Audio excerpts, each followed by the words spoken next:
and gentlemen, thank you for taking the time to be with us today and welcome to the M&A Masters webinar, our eighth webinar in the series. My name is Prasenjit Chakravarti and I'm a partner in Ketan's corporate M&A practice group. I would like to extend a very warm welcome to this webinar to every one of you, whether you are in our audience in India or around the world. The M&A Masters program is designed to provide sophisticated education and discussion on contemporary M&A issues to experienced corporate executives, in-house legal teams, investment banks, intermediaries, and others participating or interested in M&A in India today. Our subject today is corporate governance issues in M&A. On this slide is the agenda for today's webinar. If you do have any questions, please submit them using the facility provided in the webinar portal. If we cannot cover all questions during the webinar, we will respond offline by email after the webinar. Also, please note that a copy of the presentation, the summary notes, and a recording of this webinar will be sent to you after the webinar as a matter of course. Now, just introducing this topic today, corporate governance is often described as a backbone of business, steady, essential, and easy to overlook until it falters. In the M&A world, it is sometimes like the referee in a championship match. When everything goes right, the referee is almost invisible. But Mr. Rules overlook a foul or ignore governance, and suddenly the entire game and the score can change. In private M&A, the governance is more like a match played behind closed doors. The rules still apply, but the teams have greater flexibility to negotiate, adapt, and improvise. In public M&A, however, the match is played under the floodlights. Regulators, shareholders, and the market are watching every move, and even the smallest misstep can be called out. Over the next hour, our expert panel will unpack how governance defines outcomes in both arenas, the pitfalls that can derail a deal, the practices that build confidence, and how governance choices ultimately decide whether a transaction becomes a success story or a cautionary tale. Everyone who has registered for this webinar would already have received a summary of our presenters and their credentials. Suffice to say, both Sharad and Arindam are leaders in their fields, which means today we are in a rare position to discuss governance with people who actually enjoy talking about governance with us. We have designed a session to give you two perspectives. One, private M&A governance, which will be covered by Sharad Abhyankar, who is a senior partner in our corporate M&A team, and on public M&A governance aspects, which will be covered by Arindam Ghosh, also senior partner in the corporate M&A team. So let's begin with Sharad, who will take us through the governance issues that arise in private M&A, from board duties and fiduciary responsibilities to valuation fairness and related party dynamics. Over to you, Sharad. Thank you, Prasanjit, for setting the context. Good afternoon, everyone. Mergers and acquisitions, as we know, are recognized worldwide as a vital engine for growth. The M&A transactions come in all shapes, sizes, and structures. In the next 20 minutes or so, we will discuss the relevance of corporate governance in private M&A transactions and some critical governance challenges. We will then conclude by looking at some of the best practices that can be adopted so that you have a successful outcome in a private M&A. In India, we have several forms of business organizations, starting from sole proprietorships, partnerships, limited liability partnerships, cooperative societies, private and public trusts, private and public companies, listed entities, and so on and so forth. So M&A as a driver of business is not unique or reserved for corporate sector, but it's quite a pervasive initiative. However, when we talk about corporate governance, in particularly M&A type of transactions, it becomes most relevant in business organizations in which the ownership of the entity and the management of the business are separated by design, and therefore it becomes more relevant in case of private and public companies, listed entities, and even large partnerships and LLPs. Slide, please.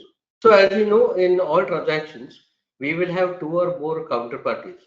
When any M&A transaction is being conceptualized or negotiated, like the old fable of six blind men and the elephant, there may be diverse perceptions and perspectives of the counterparties as to how they see a particular transaction. Now, impacting each of these perceptions will surely impact the conclusion of the deal.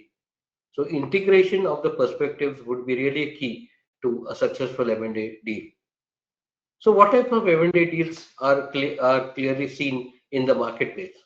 So that can involve very different transaction structures. It could be asset sale, it could be business purchase or slump sale, it could be share subscription, share purchase, share exchange, direct or indirect acquisition of control, joint ventures, collaboration, private equity investments, and even schemes of arrangement which are supervised by a judicial authority. Slide, please.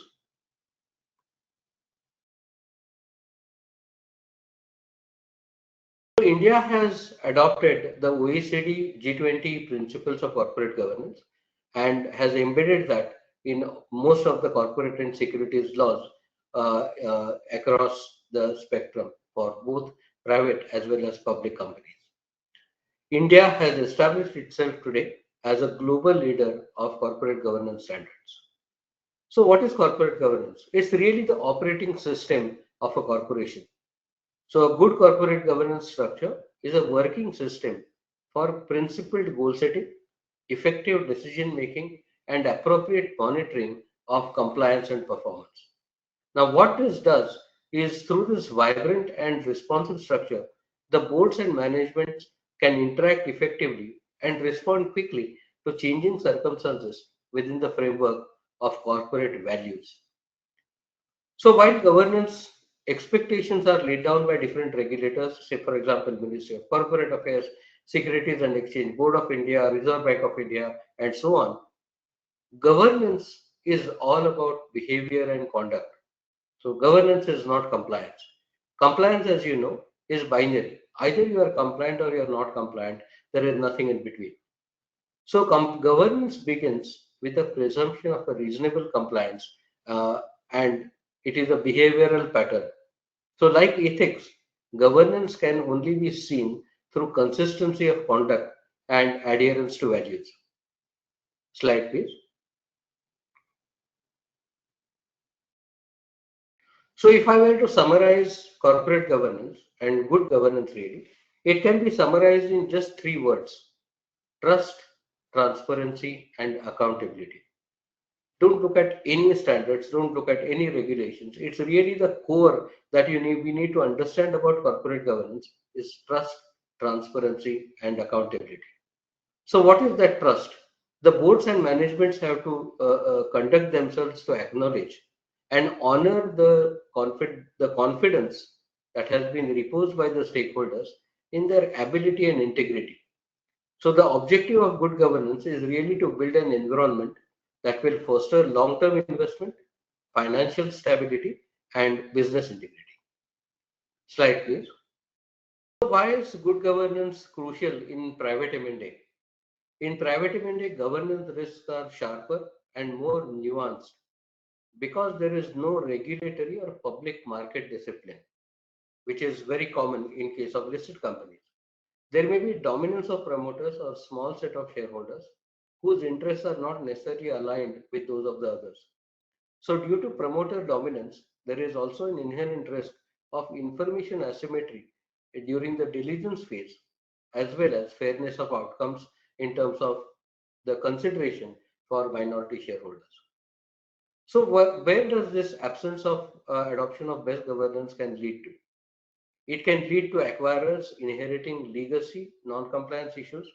We have seen in transactions that until the foreign exchange management compliances relating to past transactions of shareholders are regularized and compounded by payment of penalty, the acquirers may not be able to get even a valid title to the shares.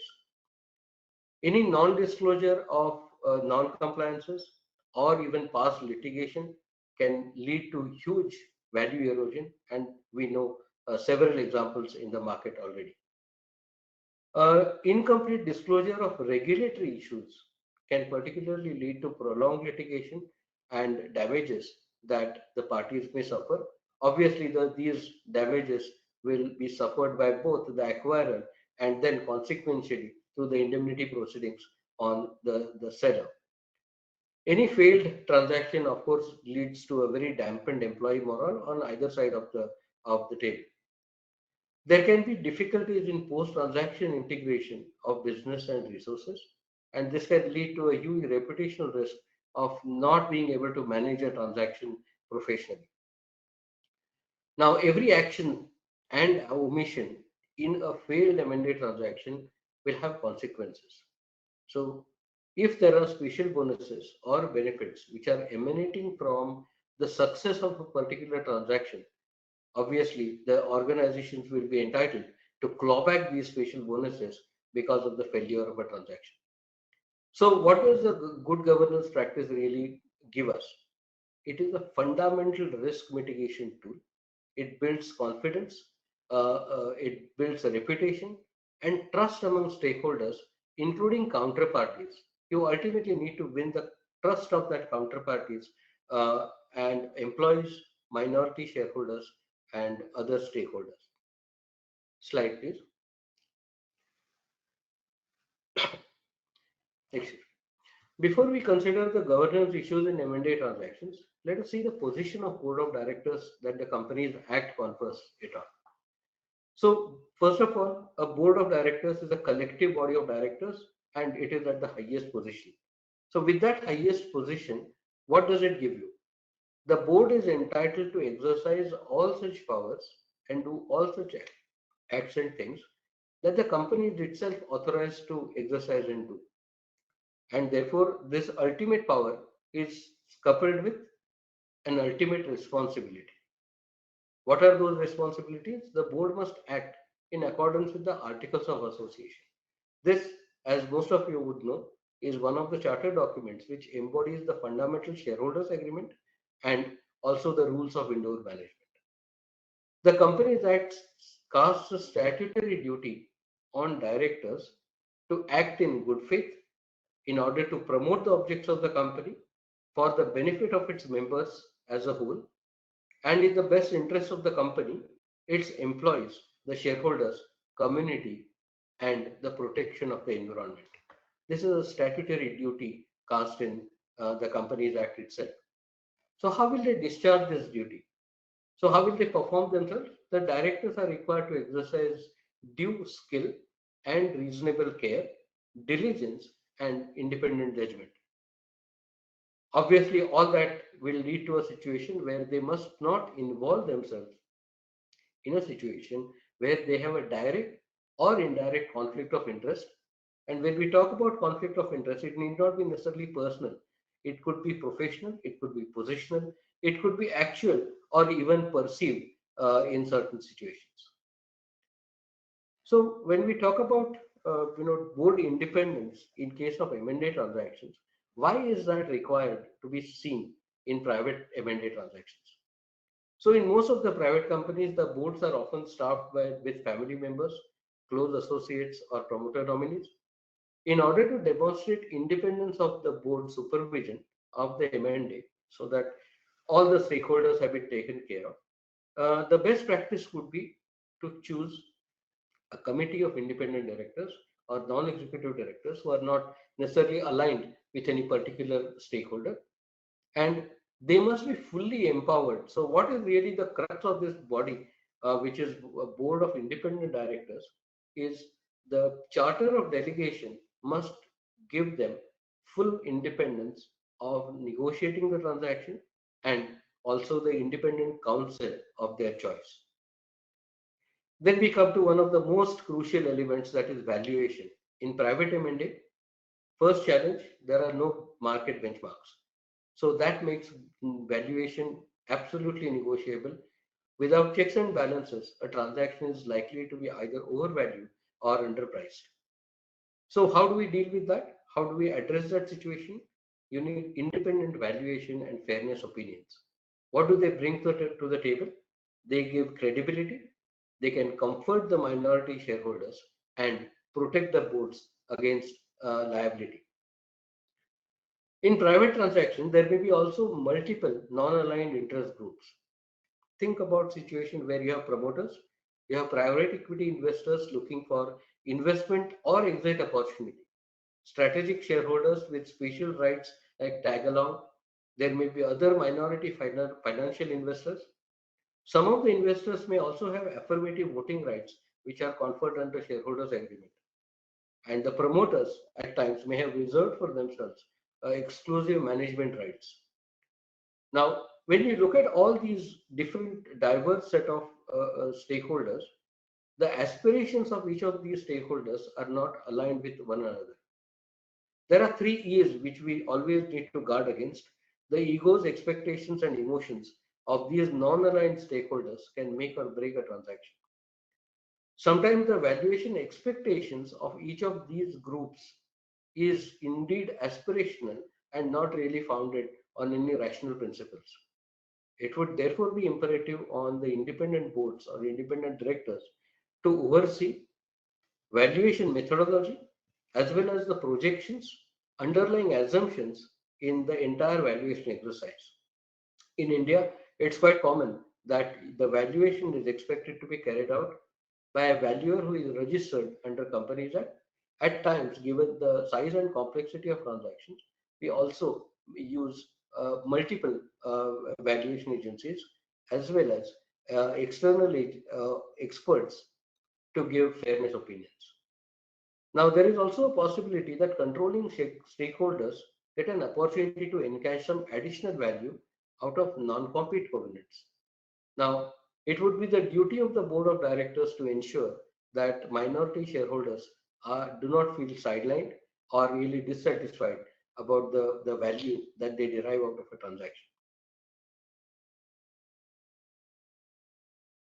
A very topical and a very sensitive subject about promoter dominance is related party transactions. Now, most Indian companies are promoter or family owned or controlled. The lines between personal and company assets can be really blurred. So what is crucial? We need to identify all related parties. Now, look at the two different documents. One is the Companies Act itself. It defines who is a related party. And we also have an accounting standard, Ind AS 24, that's the Indian accounting standard, corresponding with the IFRS standard, where the definition of related party is quite expansive. So during financial due diligence, and if you have conversation with the auditors of a target company, you will realize that there could be dependency on entities which are apparently promoter linked but cannot be identified by a legal definition to be a related party. Now, this may also have to be screened from appropriate compliance and governance standard, also the disclosure regime for the annual financial statements. So with that, let's come to the next challenge, which is again arising out of the fact that the sellers are often controlling the data room. And when they are controlling the data room, they can make restricted disclosures. Now, this can expose the acquirer to significant risk of not being able to identify any transactional landmines. And even if you have taken representations, warranties, indemnities, they may have ultimately, they could provide only a limited avenue to mitigate the risk. Slide, please. So when we talk about the regulatory and compliance risks, the acquirers can very rarely rely upon a document called Director's Responsibility Statement. This is a very common mandated statement under the Companies Act, where the company declares, this is an unqualified statement, that the company is compliant with all applicable laws and regulations. Now, while this may be the certificate, there could be past non-compliances or non-filing of forms, returns. It could be under foreign exchange, it could be Companies Act, it could be GST, it could be income tax, it could be some other sectoral law. Now, these past non-compliances, although they have not surfaced so far, they can haunt the acquirer and even threaten to derail the transaction or delay the registration of a legal title to the assets or the shares that they are trying to acquire. Another very critical aspect is the quality of financial disclosure. The Companies Act emphasizes that all financial statements must be fully compliant with accounting standards. The director's responsibility statement that I just referred to also expects an unqualified certification that company has complied with applicable accounting standards and accounting practices consistently by making appropriate judgments in applying accounting policies. Over the past several years, however, the regulators and particularly the criticism has come from the Accounting and Auditing Regulator, NFRA, National Financial Reporting Authority, and good governance practices would therefore require that you have review by independent auditors, at times even forensic examination and deeper scrutiny of off-balance sheet items. Then we come to a little sensitive issue, that transaction leading to change in control. I'm talking about executive compensation and golden parachutes. Change in control may result in substantial payouts to senior management or result in hefty retention bonuses. Some of these arrangements may be in form of oral understanding with the promoters, and unless transparently disclosed and understood, these can lead to really a loss of faith and trust on the seller. Then there are three sort of interlinked issues which we have seen very common: post-transactional integration, the cultural issues, and transactional resource restructuring. And obviously, with completion of a transaction, surely there will be redundancy of resources, there will be inherent conflicts of interest. So the cultural issues and the integration are quite interlinked. Why are they interlinked? Simple. Profits are not made by Excel sheets or financial models. They are earned by dedicated resources, and the culture of an organization plays a very crucial role in identifying in successful of a M&A transaction. So the alignments of the code of conduct, ESG policies, all of that, unless the target company resources owns up the host culture, it will be very difficult to integrate the cultures. So let me take you straight to the takeaways of this discussion. Uh, so how do you demonstrate that there is a great good governance practice going on?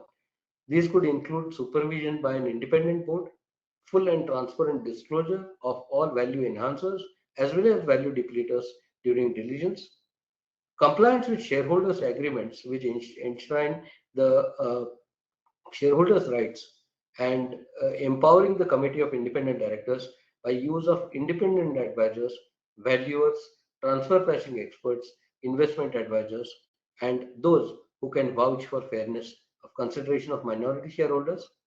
Uh, I will conclude my presentation with that. Happy to hand this back to you, Prasanjit. Thank you, Sharad, for that excellent overview.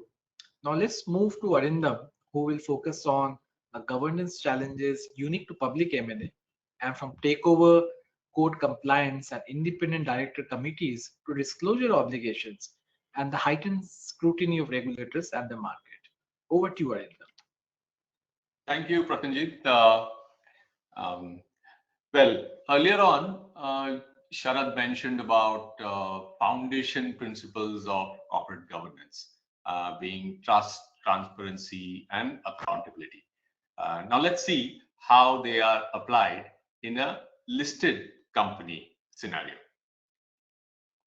So here, the landscape is primarily governed by the market regulator, which is the Securities and Exchange Board of India, SEBI, of course, in addition to the provisions of the Companies Act. And over a period of time, the applicable regulations, they have been tuned, and I would say progressively fine-tuned to ensure fairness, transparency, and protection of all stakeholders.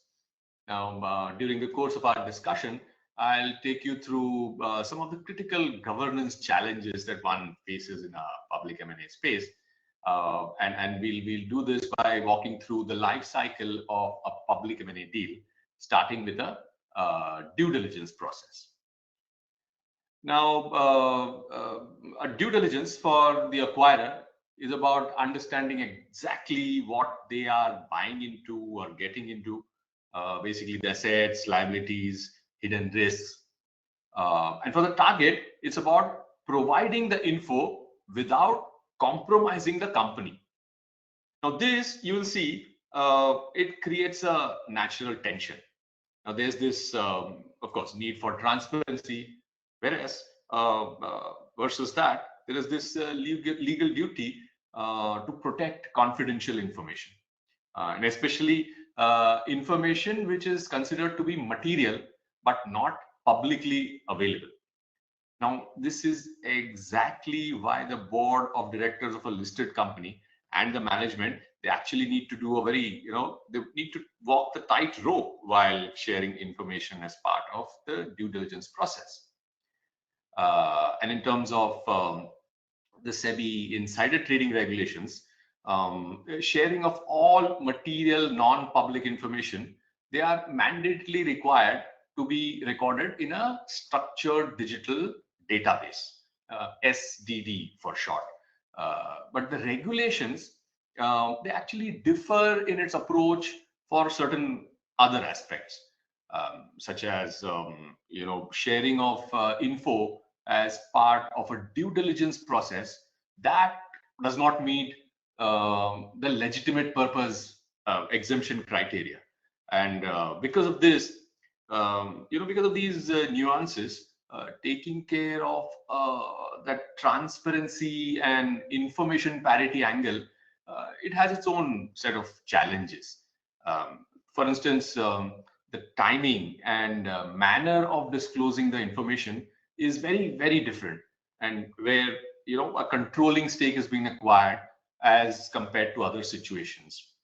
To explain a little further, an M&A involving a controlling stake acquisition, it triggers a mandatory tender offer. And in these cases, in cases of mandatory tender offers, the expectation is that all relevant information, it has to be included as part of the offer documents.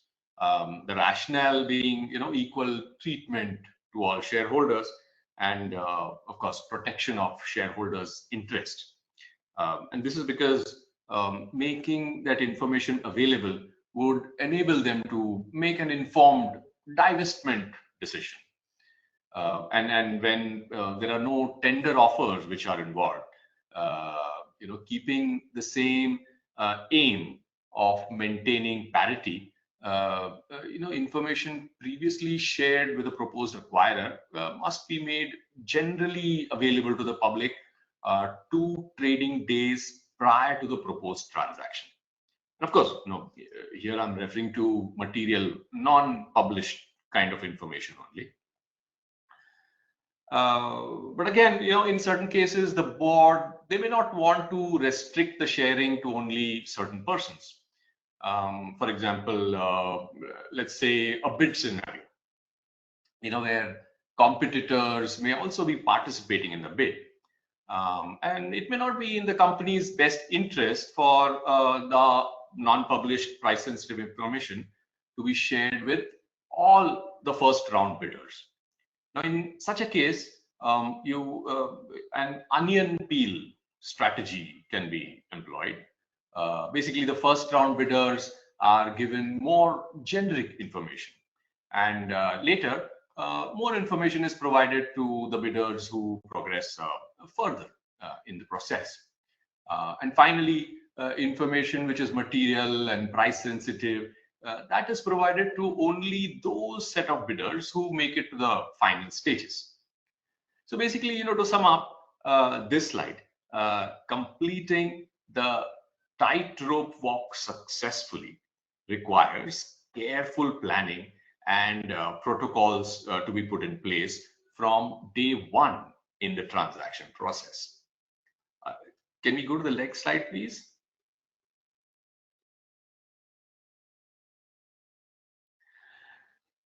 So let's talk about leaks and during a transaction. So on many occasions, you may have noticed that during the life cycle of a transaction, there are rumors about a potential deal that get picked up by the media. Now, leaks which hit the headlines when the deal signing is right around the corner is nothing sort of a nightmare. These are major irritants, or rather, I'd say, crisis situations, which the M&A team, the deal team, they just don't want it in their way. And of course, from a transaction perspective, they can drive up the stock prices up or down, alert competitors, and I'd say worst of all, attract regulatory scrutiny. And earlier, SEBI had mandated listed companies to have a policy in place for determining materiality of events. Now, these materiality thresholds were then used for making stock exchange disclosures. Now, you'll see now this was a start towards transparency and accountability. But starting last year, the top 250 listed companies, based on their market cap, they are required to mandatorily confirm, deny, or clarify any reported event or information about the company. Of course, the requirement is to respond is becomes mandatory only if there has been a material price movement of the shares of the company, and the event or information which is reported is done in a mainstream media. And yes, there is a clarification which thankfully says that news aggregators and social media platforms are not included as part of this mainstream media. So basically, the whole thing has now moved on from, I would say, media management into governance territory. And the response has to be provided within 24 hours from the trigger of the material price movement. So therefore, there's not enough time to maybe, identify, huddle up, process, and prepare, and then, send out some kind of communication. So all in all, basically it makes sense that the company to have a strategy upfront. Do you proactively confirm or deny, or do you take a reactive no comment approach? Of course, a blanket no comment policy is easiest, but always it's not always an appropriate thing to do. And since the key requirement is that the company must formally verify the information, you can't just ignore it. If the stock exchanges has asked about the rumor, the listed company has no other way but to confirm or deny the details. And for the top 250 listed companies, they have to do it even before the stock exchanges come asking. So in a live situation, one realizes that providing confirmations or denials as part of this information leakage response is extremely stressful and difficult, unless the listed company already has a well thought out policy to deal with the situation. And don't forget that all of this would be happening when the bandwidth of persons who need to take this call, who are needed basically, to be consulted on to take this call, is very stretched, and at a stage where they would not want to expend time on such matters. So, an agreed and approved policy to deal with such things, it ensures that there is a well thought out framework ready before the crisis hits. Next slide, please.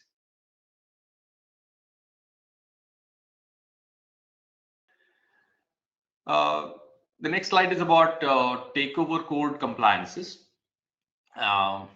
And when an M&A deal involves a substantial acquisition of a listed company shares, it triggers a mandatory tender offer. As part of that tender offer, the acquirer has numerous obligations. But let's focus on what the governance duties are of the listed company's board in this situation. We all know that directors have a fiduciary duty to the shareholders. But to ensure objectivity, the takeover code, it mandates the formation of a committee of independent directors. Now let's refer to it as the IDC. Now, the IDC's single most important duty is to provide the public shareholders with their reasoned recommendations on the open offer. What they're required to do is they must analyze the offer price, the acquirer's intentions, other factors, and then advise the shareholders on whether the offer is fair and reasonable. Now, this is done with a view to help the public shareholders evaluate whether they should accept the offer and tender their shares or keep holding on to them. Now, while doing so, the IDC has to apply its independent judgment. Now, they often do that with the help of advisors like merchant bankers, lawyers, valuers, and such advisors. Now, in most cases, we've seen that the IDC, it provides its recommendations in favor of the open offer. And at the most, if the market price is, say, higher than the offer price, their report may include, say, a noting drawing the shareholders' attention to the fact that the market price is higher. And it also has a statement basically cautioning the shareholders to independently evaluate the offer. But since this recommendation requirement has been made mandatory, which is, I would say, almost 15 years now, that is, since the current takeover code has been enforced, there have been a few interesting ones as well. And out of these interesting cases, a couple of them actually stand out.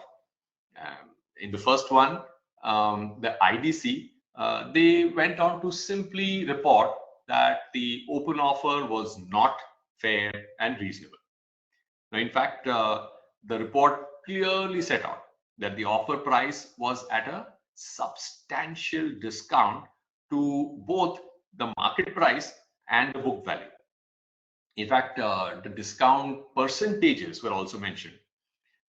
Even so, come judgment day, around 500 shares were tendered in the offer. Maybe, you know, those shareholders just wanted to make the acquirer's day and show how generous they were. Basically, you know, they really maybe didn't pay heed to it, or I really don't know. The next instance is even more perplexing. The offer was, this offer that I'm talking about, it was announced in the early days of the current takeover code, but it took almost 3 whole years to complete. And the usual time to complete it is usually, you know, 3-4 months. And when it came to the IDC, they couldn't conclude that the offer was fair or reasonable. They basically questioned the validity of the offer itself. And this was done due to some major discrepancies in the letter of offer. Apparently, you know, the acquirers didn't have statutory approvals that were required. Some other crucial info about the target company had also been withheld. And all of these were mentioned in the IDC recommendation. And as a consequence, the public shareholders tendered around 25% of the company's shares in the offer. So basically, 25% of the shareholders, they just hit the eject button and use their parachutes to make a successful landing. Next slide, please.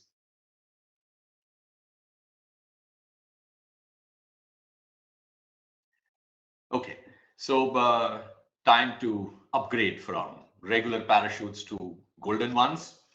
So the golden parachute I'm referring to here, it's an agreement for compensation or profit sharing with top employees, directors, promoters, all connected with the sale or purchase of the company's shares. So SEBI noticed that these side deals were happening, and they were completely outside the view of the company's board and its public shareholders. Now, this creates a serious conflict of interest. For instance, an executive might be tempted to engage in unfair practices to shore up the share prices so that the selling shareholder gets an assured return on the side, on the sale.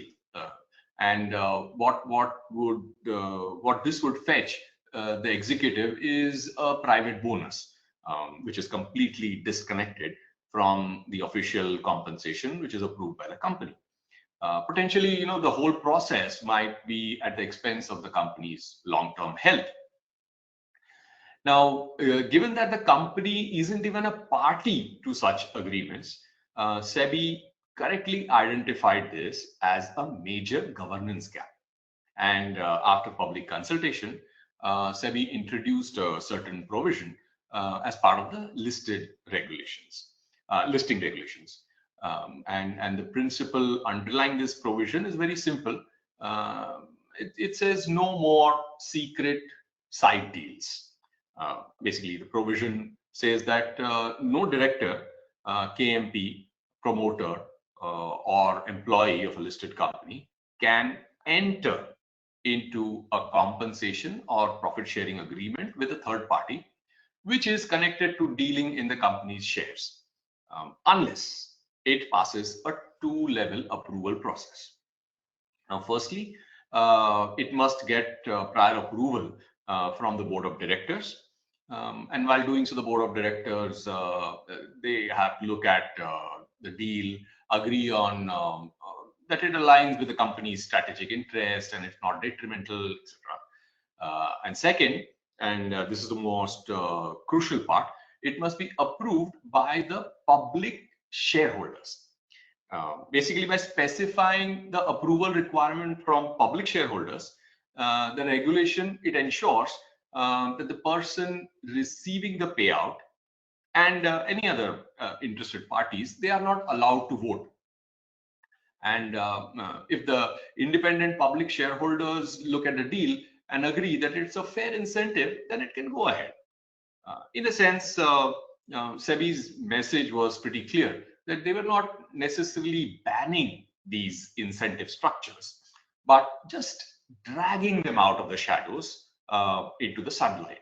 And any compensation that influences the leadership of a listed company must be transparent, vetted by the board, and ultimately approved by the very people it's supposed to serve, the public shareholders.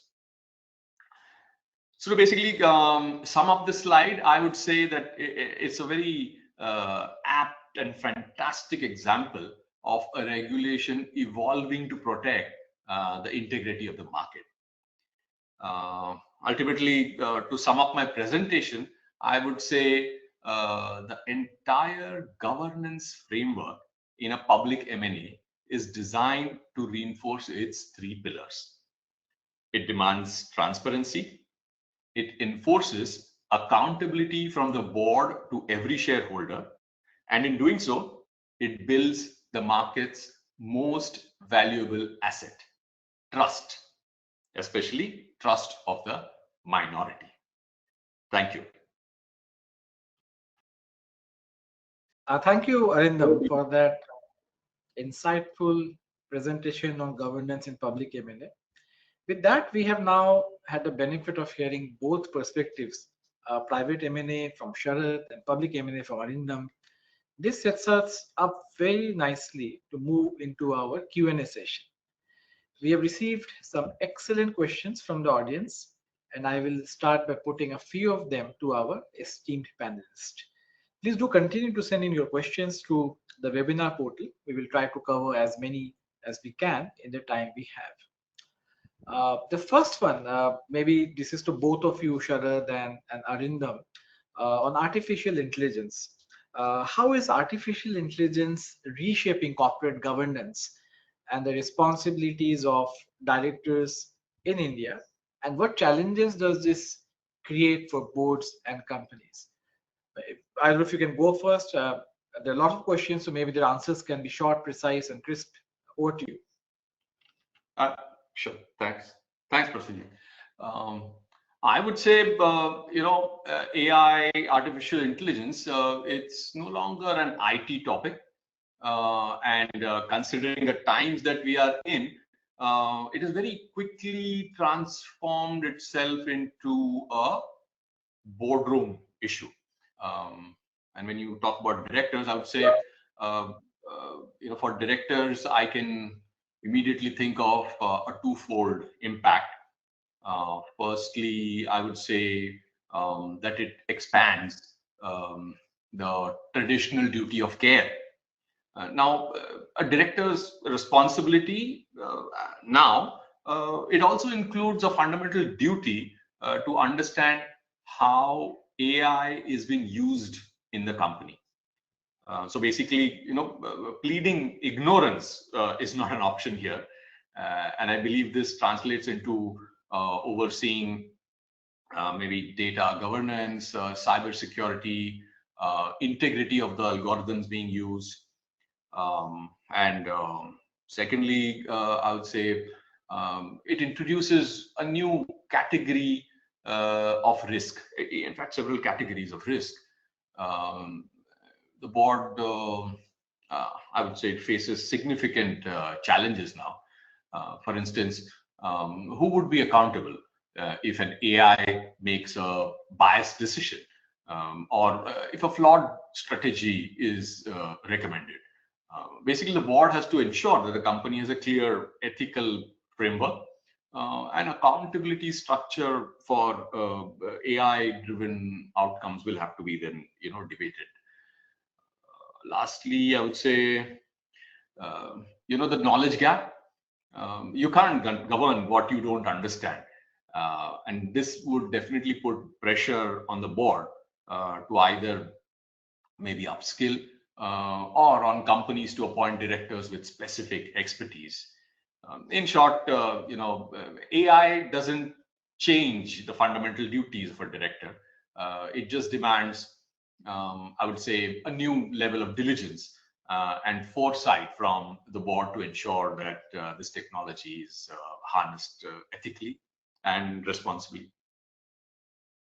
Yeah, that's my take. So just to supplement what Arindam said, ultimately what's the core function of the board? It is risk management.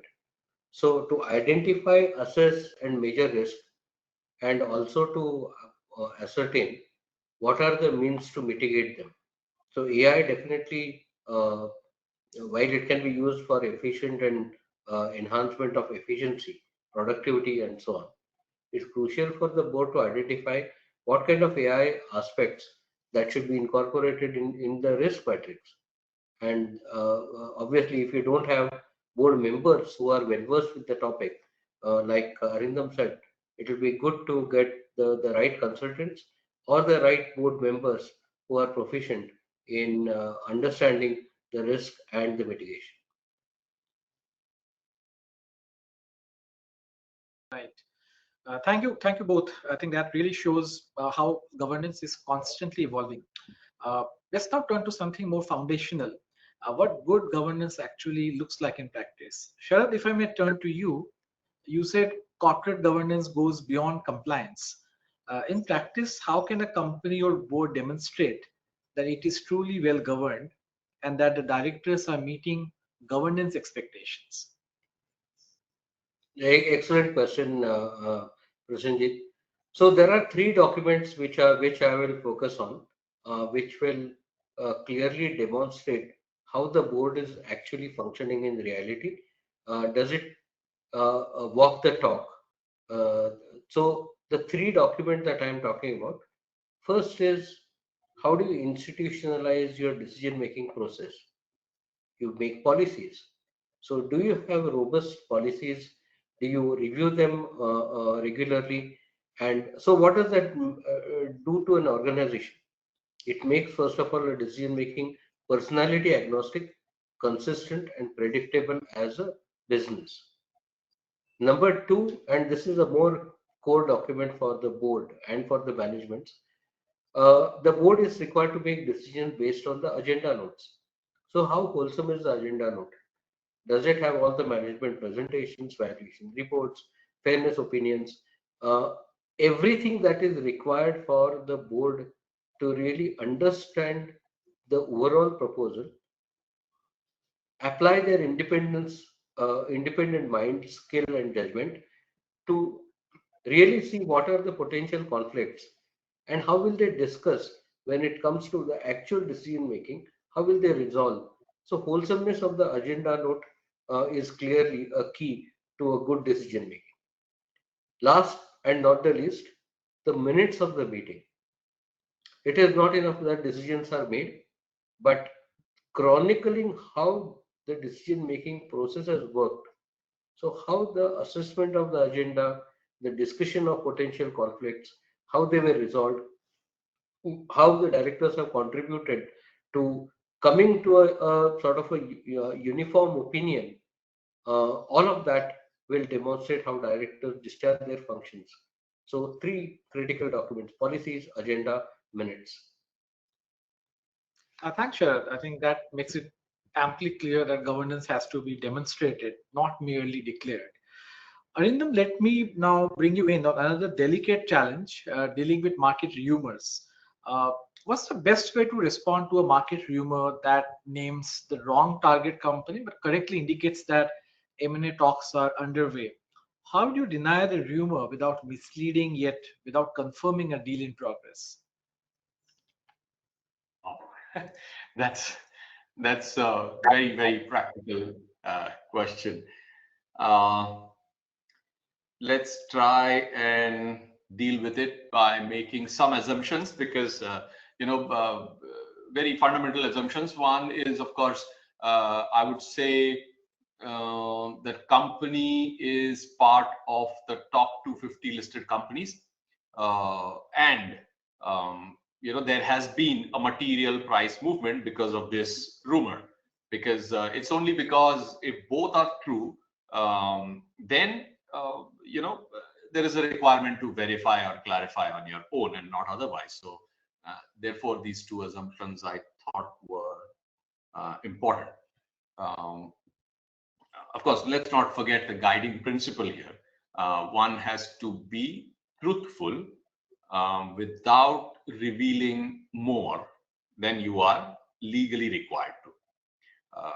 The best practice would be to only address the specific and factually incorrect part of the rumor.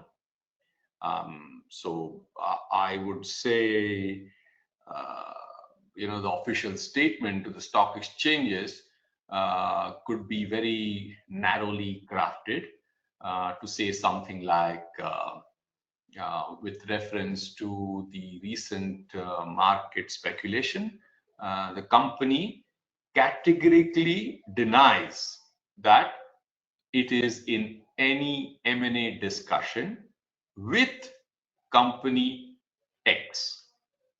So this approach, yeah, you'll see, this would allow you to truthfully deny the specific incorrect information that is circulating, and that's how you will fulfill your obligation. Usually it's a very fine line, but it has to be navigated very precisely. Thank you. Appreciate that, Arindam. In fact, market perception can sometimes be as tricky to manage as the deal itself. Uh, Sharad, building on that, how should boards handle the balance between transparency and confidentiality? M&A deals involve so much sensitive information. How do boards find the right balance between being transparent and protecting confidentiality?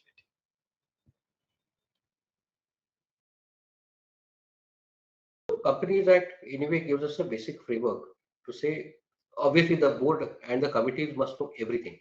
However, when you go to shareholders and you are drafting that explanatory statement, what is it expected to contain? The statement of material facts. So what is material in the opinion of the board becomes very crucial. So we are not here to say that the transparency should be achieved at the cost of confidentiality, because ultimately a lot of the explanatory statement is going to be like a public document. So your competitors can read that, the regulators can read that. There may be very sensitive, confidential, commercial terms which may be involved. So what is to be made available to the shareholders?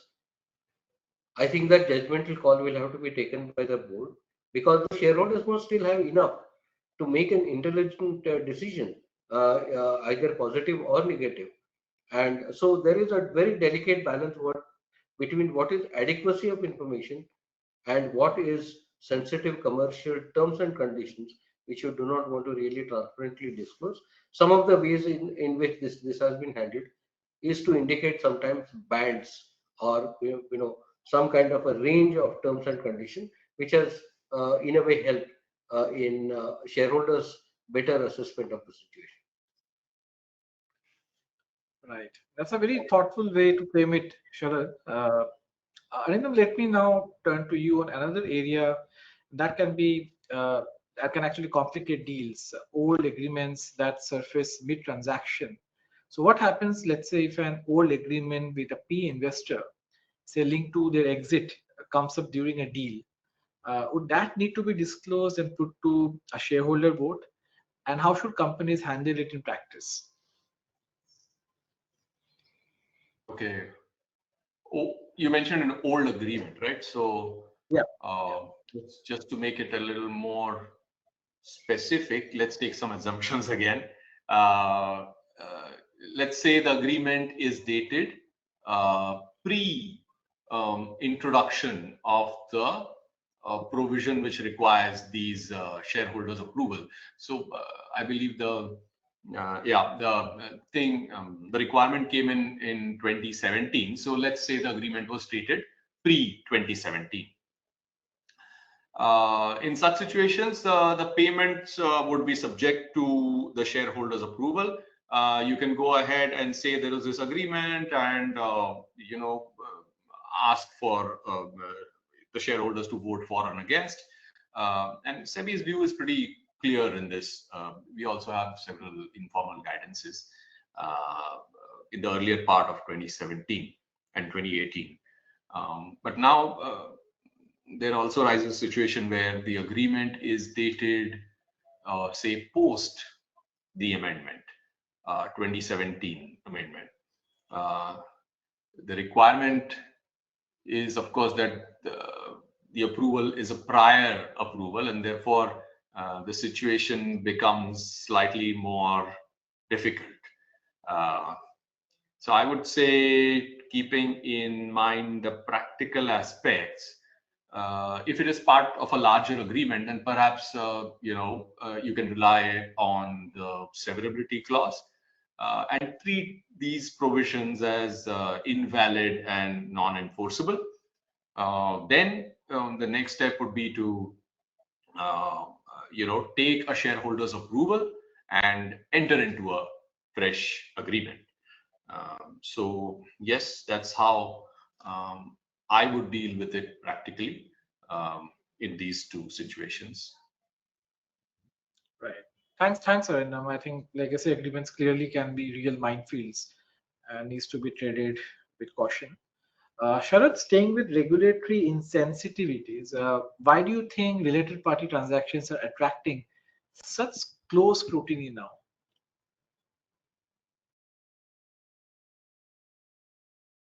So all the regulators have observed over a period of time that there could be RPTs which are abusive. So they cause leakage of value in favor of certain stakeholders, and it could be an unfair manner that is detrimental to the other stakeholders. So there is generally a trust deficit that has got created. Now, unfortunately, these are some bad examples, but clearly minority in the market. These are not really prevalent practices as such. But what has led really to the to that situation is it is coupled with some failures, or the gatekeepers of governance like statutory auditors really becoming too friendly and cozy and not really testing the related party transactions in the most appropriate way. So all of that has led to a situation where you also have lenders who are required to identify is there any corporate behavior that is perceived as an early warning signal for red flagging an account. Now, all these events have collectively resulted the regulators in focusing on the ill effects of the RPTs. But how can the boards really deal with this situation? How do you as a corporate, uh, uh, ensure that this does not come and haunt you? So the best thing is to really have a rigorous examination of the and mapping of related parties as per the Companies Act, as per the accounting standards, and refreshing these lists every quarter. Probably a company can also use AI tools to flag transactions with related parties, insistent on recording rationale for entering into transactions with related parties than with unrelated parties. So what is that justification? That's a very crucial piece of the agenda note and the decision making. Of course, the boards can seek professional guidance from transfer pricing experts on arm's length pricing. So all these best practices would enable the board to demonstrate best governance in reality, and the risks are minimized. Clear points, Sharad. Related party transactions definitely are in the spotlight. Arindam, let's close with something more operational, the structured digital database, which you alluded to during your presentation also. On STD, how detailed do entries need to be? For instance, if an investment banker shares information internally, do all team members need to be listed, or is one entry for the banker enough? Okay.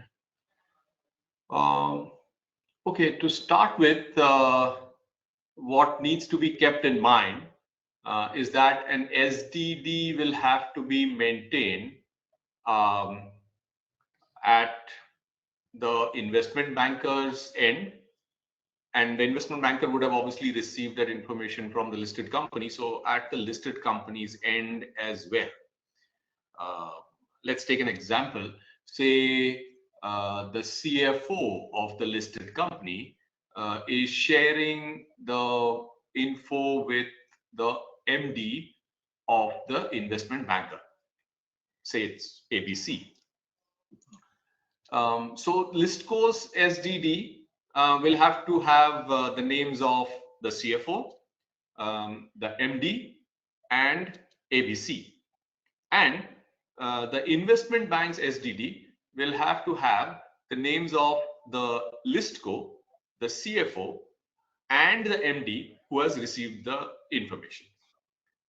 I think you asked about internal team members of the bankers, right? Yeah. So if internal team members of the banker are to be named, well, if the CFO has shared it with only the MD, then just the MD's name needs to be mentioned in both the SDDs.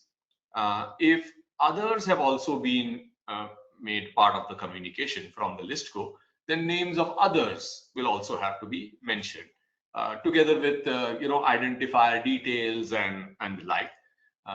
And so far as MD internally sharing, the banker's SDD will also need to mention names of the internal team members with their identifier details like PAN and passport numbers and such.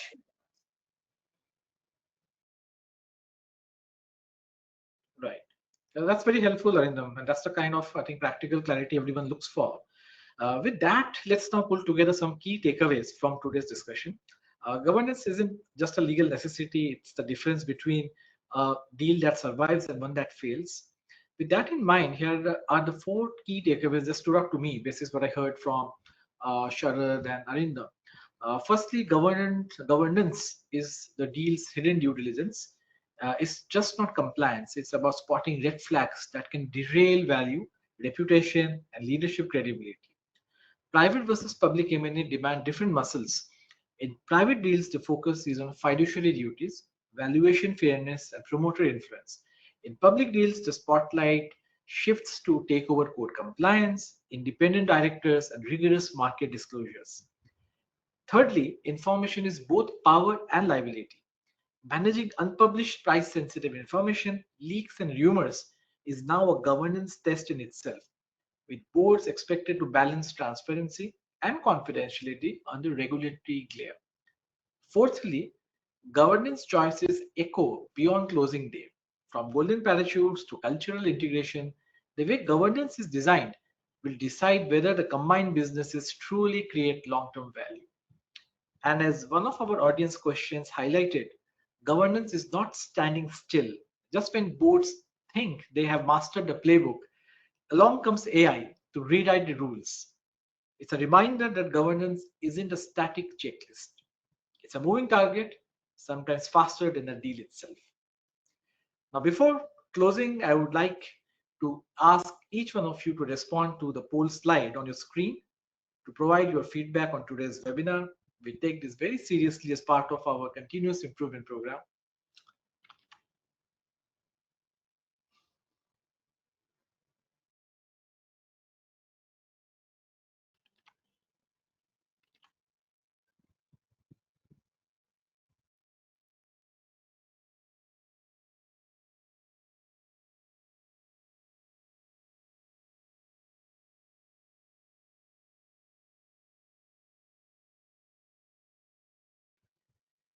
Right then. So before we wrap up, sincere thank you to our presenters, Sharad and Arindam, for sharing such clear and practical insights.